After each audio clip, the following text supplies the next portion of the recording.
Bonjour mes amis, donc voilà, je suis rentré hier de Budapest. Ce voyage en Hongrie était le dernier de l'année. À partir de janvier, ça va être encore un vol presque une semaine sur deux. Mais pour le moment, ça va. Pour le moment, je suis tranquille. Mon année 2019 est terminée.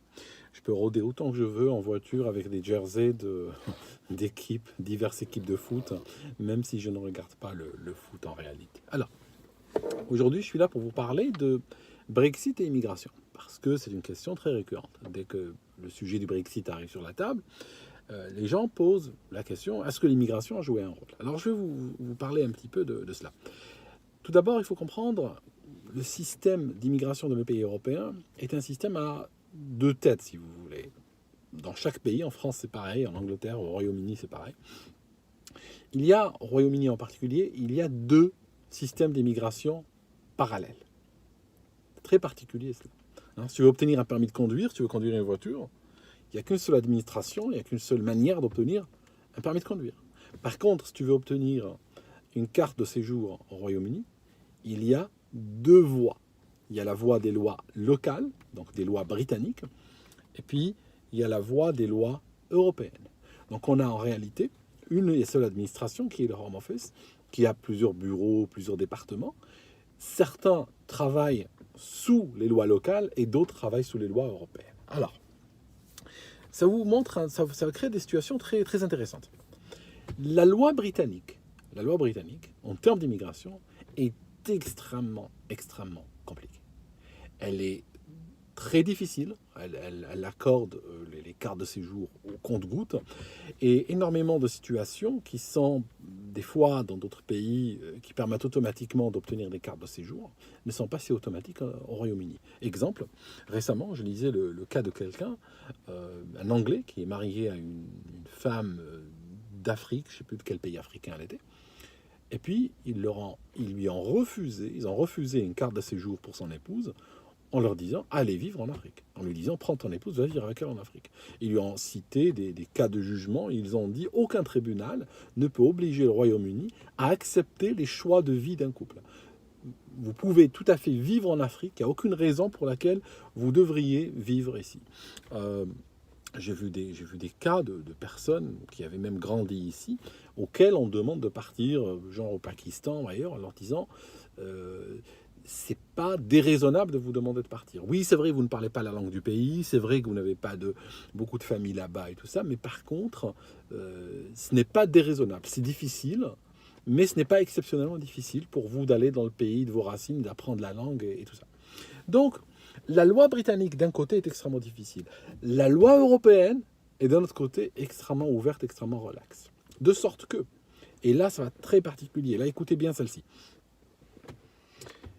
Un Anglais qui vit en Angleterre, qui se marie par exemple avec une Mexicaine, aura beaucoup de mal à ramener son épouse mexicaine en Angleterre. Il pourrait, c'est difficile, il payera très cher pour rien que la demande de la carte de séjour. Je crois que nous sommes en train de parler au-delà des 1000 euros, je crois que c'est même 2000 euros, rien que pour la demande, avec un taux d'échec assez élevé. Alors qu'un Espagnol qui vient d'arriver, qui est arrivé la semaine dernière en Angleterre, pourrait ramener son épouse mexicaine, comme ça, sur un claquement de doigts, et gratuitement. Je crois que les frais de dossier sont de l'ordre de cinquantaine d'euros.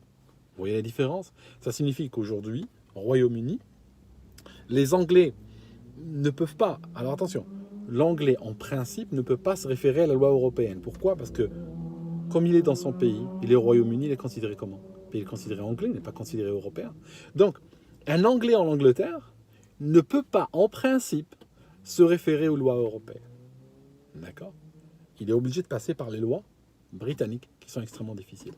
De sorte qu'on a un système aujourd'hui qui est très paradoxal, où les gens, les étrangers qui viennent de l'Union européenne, en plus de faciliter à obtenir des cartes de séjour pour leur famille et autres, que des Britanniques qui sont dans leur pays. D'accord? Donc ça, c'est déjà une anomalie qui a pesé dans le Brexit. Pour aller plus loin, la loi européenne a de plus en plus créé, on va dire, des sortes de trous ou des exceptions dans la loi britannique. Exemple, je vous ai dit qu'en principe, un Britannique ne peut pas utiliser la loi européenne. Oui, en principe. Il y a des exceptions. Exemple, vous allez vous allez sur le site de l'ECJ, hein, la Cour européenne, et vous allez voir qu'il y a un certain nombre de jugements, dont certains ont été initiés contre le Royaume-Uni, et le Royaume-Uni a perdu, et ça a créé des jurisprudences. Parce que il y a effectivement, si tu regardes le déplacement des Européens et leurs familles à l'intérieur de l'Union européenne, il est régi par la directive EC 10-2004, qui est rentrée dans sa dernière version a été active en 2006. Mais n'empêche que par la suite, il y a eu énormément. Il y a eu par exemple Zambrano, hein, qui a un jugement, il y a eu Surinder Singh, il y a eu Lunes, etc., qui sont arrivés créer des exceptions. Alors, je te donne un exemple d'exception. Il y a une fois un Britannique, il vivait avec son conjoint ou sa conjointe dans un pays de l'Union européenne. Il est britannique quand l'Union européenne est considérée comme européen. Il a utilisé les lois européennes. Par la suite, il veut venir avec son conjoint ici, au Royaume-Uni. Le Royaume-Uni dit non. Vous êtes anglais au Royaume-Uni, on vous voit comme un anglais. Et donc, on vous applique les lois anglaises. Selon les lois anglaises, vous ne pouvez pas ramener votre conjoint. La personne a porté le cas devant la Cour de justice européenne. Le Royaume-Uni a perdu. L'Home Office a perdu. Ça a créé ce qu'on appelle le jugement Surinder Singh. Le jugement Surinder Singh dit que si une personne de l'Union européenne vit dans un pays autre que le sien, avec quelqu'un qui est extérieur à l'Union européenne, elle pourra plus tard revenir dans son pays et elle doit être vue comme européenne. D'accord ? C'est un exemple particulier. Donc, il y a eu le jugement Lunes, par exemple, qui est plus récent. Le jugement Lunes, c'est quand tu as quelqu'un qui est européen, qui est naturalisé britannique. Il y a eu un cas comme ça, où la personne était européenne, naturalisée britannique. Elle voulait utiliser les lois européennes pour ramener son conjoint. Et puis, les Britanniques ont dit non. Vous êtes naturalisé britannique, on vous voit comme britannique. La personne a porté le cas devant la Cour de justice, le Royaume-Uni a perdu. Et encore, ça a créé une autre trou. Donc, comment c'est vécu ici ? C'est vécu en fait, chaque fois qu'il y a certains de ces jugements qui arrivent, sont vécus comme une part de la souveraineté britannique sur ces lois, sur qui rentre pas, qui est perdue. Et qui donc va commencer à devenir, à passer sous l'égide des lois européennes. Ça, c'est un point important. Autre point important aussi. Les lois européennes, très souvent dans leur esprit, vont à l'encontre des lois britanniques. Je vous donne un exemple. Ici, un Britannique, imaginons une femme britannique se marie à un type, je ne sais pas, un type de... Prenons un pays au hasard, je ne sais pas, un Brésilien, d'accord ? Elle veut se marier à un Brésilien. Imaginons que ce Brésilien est un casier judiciaire long comme le bras. Si cette Britannique fait la demande pour son époux sous la loi britannique, il n'a aucune chance. Parce que la loi britannique ne permet pas à des criminels d'obtenir des cartes de séjour. Quelqu'un qui a un dossier, qui a un casier judiciaire, ne peut pas venir en Angleterre. Que dit la loi européenne sur ça ?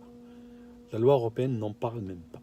Ça signifie que autant la Britannique ne pourra pas ramener son mari brésilien, mais autant, si on a une Polonaise qui arrive ici, depuis une semaine, elle peut tout à fait ramener un criminel d'ailleurs, sous les lois européennes, et on n'a même pas le droit de lui demander son casier judiciaire. D'accord ? Vous voyez le truc ? Ceci a permis, à plusieurs reprises, que des gens recherchés ailleurs ou des criminels des grands chemins soient arrivés en Angleterre et parfois ils se sont distingués assez rapidement par des crimes et puis c'est arrivé en première page des news. D'accord. Pareil pour l'expulsion. L'expulsion, si on est sous les lois anglaises, on expulse assez facilement les criminels. Par contre, très souvent, des criminels ont porté leur cas devant la Cour de justice européenne. La justice européenne a dit au Royaume-Uni, non, vous gardez le criminel, vous n'avez pas le droit de l'expulser. Pourquoi ? Parce qu'il a une femme, il a des enfants ici. Alors que, par rapport au Royaume-Uni, le criminel, il part, s'il veut avoir sa femme et ses enfants, il n'a qu'à les prendre avec. Personne ne les empêche de partir. Vous voyez, c'est ça la logique britannique. Hein. Tu les prends, tu pars avec, hein, on ne t'empêche pas.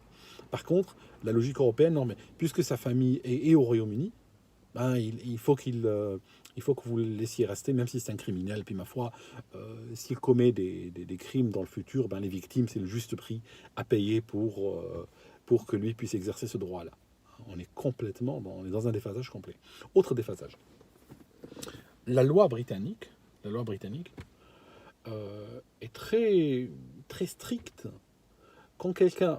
On n'est pas comme en France. En France, Jacques Chirac l'avait dit, je crois, ou Sarkozy, je ne sais plus, que 90% des cartes de séjour qui sont attribuées en France sont des cartes de séjour non travailleurs, des catégories non travailleuses. Ça signifie que réellement, que 10% vient dans un contexte de travail. 90% vient dans un contexte de réunion familiale et autres. Et en général, ça va déboucher sur un chômage de masse, sur une prise en charge sociale de plus en plus lourde et tout ça. Au Royaume-Uni, même les visas de travail, par exemple, ils ont des exigences de salaire, des exigences il faut que le job manque sur le marché et tout ça. Et il est pratiquement impossible d'obtenir ne serait-ce qu'un visa touristique dans ce pays pour une personne qui ne travaille pas. Si vous prenez un gars qui vit, je sais pas, en Inde ou ailleurs et qui ne travaille pas, il ne peut même pas visiter l'UK. Refusé de manière systématique. Okay. Que dit la loi européenne sur ça? La loi européenne, si vous prenez justement ce que je vous ai cité tout à l'heure, la directive, et attention, directive, régulation, c'est pas la même chose. Une régulation européenne doit être transcrite par les pays de l'Union européenne dans leur propre code. Alors qu'une directive est immédiatement applicable. Alors bien sûr, dans l'application, il y a un petit peu de flexibilité. Certains pays se disent, nous l'interprétons comme ça. Mais elle est de force opposable aux pays occidentaux, aux pays européens. Donc, si je prends la directive, la fameuse directive dont je parlais, la EC 10-2004, cette directive-là, elle dit quoi? Elle dit qu'un Européen a le droit de ramener dans son pays ses dépendants, a le droit de se déplacer ou bien vivre avec ses dépendants. L'esprit, je pense, c'était son épouse, ses enfants, dépendants. D'accord? On peut pas, par exemple, si on prend un gars qui vient d'Italie, d'accord, qui arrive au Royaume-Uni, et qu'il a une épouse qui est en dehors de l'Union européenne, genre par exemple une épouse pakistanaise et des enfants pakistanais, voilà l'esprit de la loi, le fait de lui refuser de ramener sa femme et ses enfants, ça serait équivalent à le refuser lui-même. Parce qu'il ne pourra pas exercer le droit de libre circulation dans l'Union européenne si un pays de l'Union européenne lui refuse de ramener sa femme et ses enfants. C'est comme si on lui dit, oui, toi, tu as le droit de venir, mais ta femme et tes enfants restent dehors. C'est une manière de lui dire, tu ne viens pas. Donc, la loi a dit que, cette directive a dit, les dépendants ont le droit de le rejoindre. Mais attention, ça crée la situation suivante. On a ici, et pas un cas ou deux, c'est des milliers de cas. T'as le gars qui est par exemple d'origine pakistanaise, il a vécu en Irlande ou en Italie ou ailleurs, il a obtenu la citoyenneté d'un de ces pays, et il est venu ici. Imaginons donc un Pakistanais qui a eu un visa de travail il y a 10 ans pour l'Irlande, il a vécu en Irlande, il a obtenu la citoyenneté irlandaise, il est venu ici en tant qu'Européen, il arrive là, et il te dit quoi? J'ai mon frère et son épouse, ils vivent dans un village au Pakistan. Ils n'ont jamais travaillé de leur vie. Ils ont 5 enfants. Des cas vrais, ce que je suis en train de vous dire. Je ne l'invente pas, c'est pas de la caricature, c'est réel. Des cas comme ça, il y en a plein. Il y a des montagnes chez le Roman Fessé. Voici la preuve qu'il dépend de moi. Je lui envoie depuis des années, ça fait 3 ou 4 ans que je lui envoie des Western Union pour payer sa bouffe, pour payer son loyer et tout ça. Donc, il est dépendant. Je veux une carte de séjour pour lui. Vous savez ce que dit la loi européenne? On doit lui donner une carte de séjour. Et donc, ça crée quoi? Ça crée une situation complètement abracadabrante où on va récompenser les gens qui ne travaillent pas, les gens qui n'ont jamais étudié, jamais travaillé, qui n'ont pas plus de compétences professionnelles qu'un bébé de 3 mois, et qui n'en auront pas, parce que les mecs, ils ont 40 ans, mais ils n'ont jamais travaillé de leur vie, qui sont toujours dépendants, qui vivent d'une vie de dépendance. Ils n'ont pas ce concept de travail, ils ont ce concept de dépendance. Ceux-là, la loi européenne les privilégie. Alors que si ce même gars d'origine pakistanaise leur dit, j'aimerais ramener mon autre frère qui est chirurgien au Pakistan, qui travaille, ou mon autre frère qui a créé une entreprise, il a 500 employés et tout ça, la réponse est non. Non, la loi européenne ne permet pas d'aider ce genre de frères. Donc, on a progressivement glissé vers une situation ubuesque où on a le code britannique qui est extrêmement difficile, qui est, je veux dire, la loi britannique qui s'appliquerait exclusivement après le Brexit, elle est, mais alors, en France, vous n'en rêvez même pas. Je veux dire, je vous parle pas du truc du genre Front National ou autre, du pipi de chat, ça, à côté. C'est une loi extrêmement dure. Moi-même, vous connaissez mes opinions sur l'immigration sauvage et tout ça. Ça m'est arrivé de signer des pétitions en faveur de certains étrangers. Parce que, en tant que citoyen de ce pays, je suis pas un extrémiste ou un nazi ou autre, mais en tant que citoyen de ce pays, j'ai le droit de regard sur l'application des lois. Autant je veux qu'on les applique, mais autant quand je vois qu'elles sont sorties de leur esprit, j'ai un droit de regard et un droit d'intervention là-dessus. Et en particulier, des exemples, j'ai signé une fois pour une japonaise qui étudie médecine, je crois, qui avait bac plus 12, je sais plus quoi. Et qu'on voulait virer pour un vice de forme, parce qu'elle a elle a oublié de signer un formulaire, ou je me rappelle plus c'était quoi le dossier, mais un truc du genre. Ça m'est arrivé de signer 2-3 fois pour des cas où j'ai vraiment pensé que la loi était abusée dans ce cas-là. Mais pour vous dire, la loi britannique est très très dure. Et elle correspond vraiment à l'esprit du législateur britannique. Et ce que le public demande en fait. En même temps, vous avez des lois européennes de plus en plus laxistes qui permettent de ramener des criminels, ramener des gens qui ne travaillent pas, ramener des gens avec des casiers judiciaires, etc. Et puis, in fine, favoriser sur ce sol-là, sur cette terre-là, favoriser des citoyens étrangers par rapport aux citoyens locaux. C'est complètement aberrant. Et donc cette aberration-là a été ressentie comme une injustice et a joué quand même sur la décision du Brexit. Ce n'est pas l'alpha et l'oméga. Le Brexit n'a pas été un vote pour ou contre l'immigration. C'est pas ça du tout. Mais ça a pesé, on va dire, dans la balance. Ça fait partie des éléments qui ont été considérés. Mais dans un autre sens, il ne faut pas penser que tous ceux qui sont contre l'immigration ont voté Brexit. Ce n'est pas nécessairement cela. Ce n'est pas une ligne aussi nette que ça. Je vous donne un exemple. Tu peux avoir une entreprise, ici en Angleterre, qui a envie de recruter un Australien, ou un Américain, ou un Japonais, ou peu importe, quelqu'un de surqualifié. Elle a du mal à le recruter. Parce que, il y a des quotas, il y a des règles, ils sont non Union européenne. C'est très dur de les ramener. D'accord ? Alors qu'en même temps, le fameux plombier polonais peut venir s'installer demain comme ça, qu'il ait ou pas du travail, qu'il peut arriver dans un secteur qui est déjà dévasté par le chômage, par la compétition, par tout ça. Il peut arriver, venir ajouter son poids là-dessus. D'accord ? Il finira probablement un jour à l'aide sociale. Alors qu'en même temps, on ne peut pas ramener un bac plus 12 du Japon. Okay ? Parce qu'il n'est pas en Union européenne.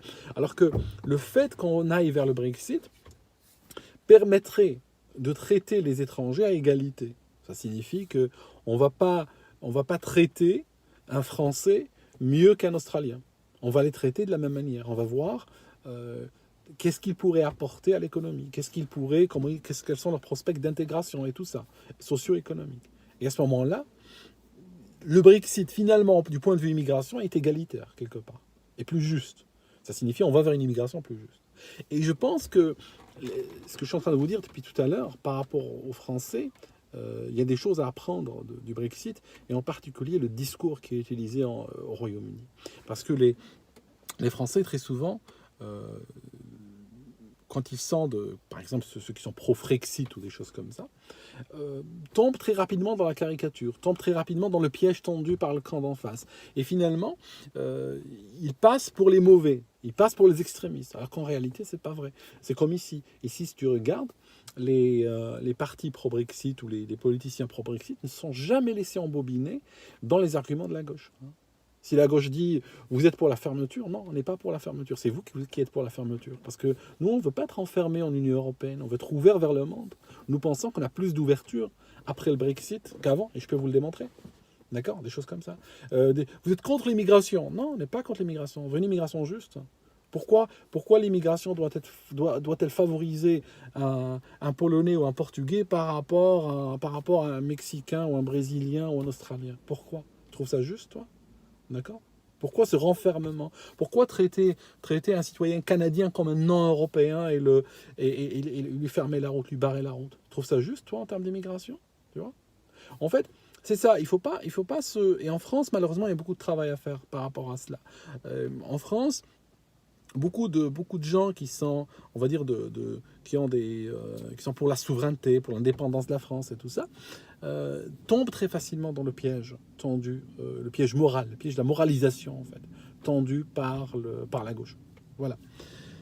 Je vous laisse, je crois que j'ai dit beaucoup de choses aujourd'hui, et puis je reviens bientôt. Je ne sais pas quand, mais je reviendrai. À bientôt, mes amis.